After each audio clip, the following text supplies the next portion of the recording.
Bienvenue dans le journal de l'Afrique à la une ce soir, à la journée meurtrière qu'a connue la République démocratique du Congo. Le gouvernement parle de 9 morts à Kinshasa, l'ONU évoque une vingtaine de morts, violence aussi à Lubumbashi. Nous ferons le point sur les affrontements avec Thomas Nicolon et sur le blocage politique avec Nicolas Germain. Des affrontements avec la police à Kinshasa, mais aussi dans la deuxième ville de RDC, à Lubumbashi. La journée avait commencé avec des concerts de sifflets et de casseroles. Les rassemblements ont ensuite dégénéré. Il y a eu des morts, 11 dans tout le pays d'après les autorités. Thomas Nicolon sur place.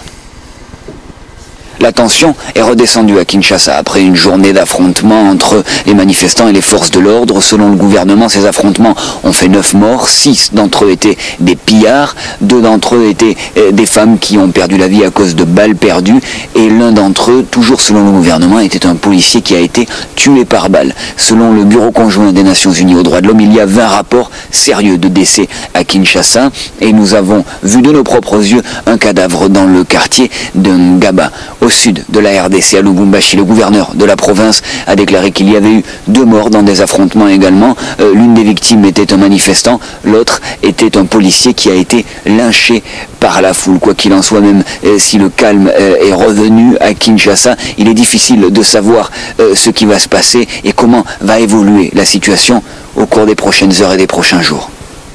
Oui, une journée de violence qui coïncide avec la fin du mandat de Joseph Kabila. Il a expiré hier soir à minuit.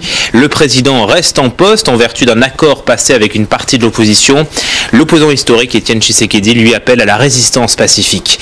Nicolas Germain. Alors que des violences avaient déjà éclaté, la figure historique de l'opposition congolaise, Étienne Tshisekedi, a pris la parole. Son équipe a posté une vidéo sur YouTube, mais elle n'a pu être vue au Congo car le contenu des réseaux sociaux est filtré depuis dimanche soir. Je lance un appel solennel.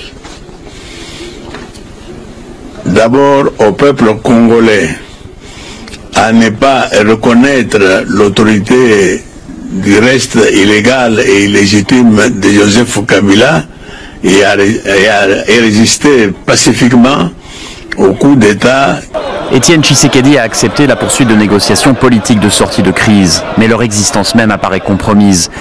Car lundi soir, une nouvelle équipe gouvernementale a été nommée. Sami Badibanga est à la tête d'un gouvernement pléthorique, qui est le résultat d'un accord conclu entre la majorité et une frange minoritaire de l'opposition. Je voudrais lancer un appel à la paix, la tranquillité sur toute l'étendue de la République.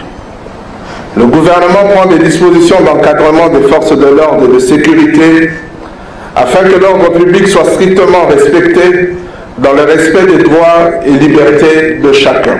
Le 20 décembre devait marquer la fin du mandat de Joseph Kabila. Mais un accord signé entre la majorité et une petite partie de l'opposition renvoie la prochaine présidentielle à avril 2018 au plus tôt. Cet accord est rejeté avec véhémence par Étienne Tshisekedi et ses alliés.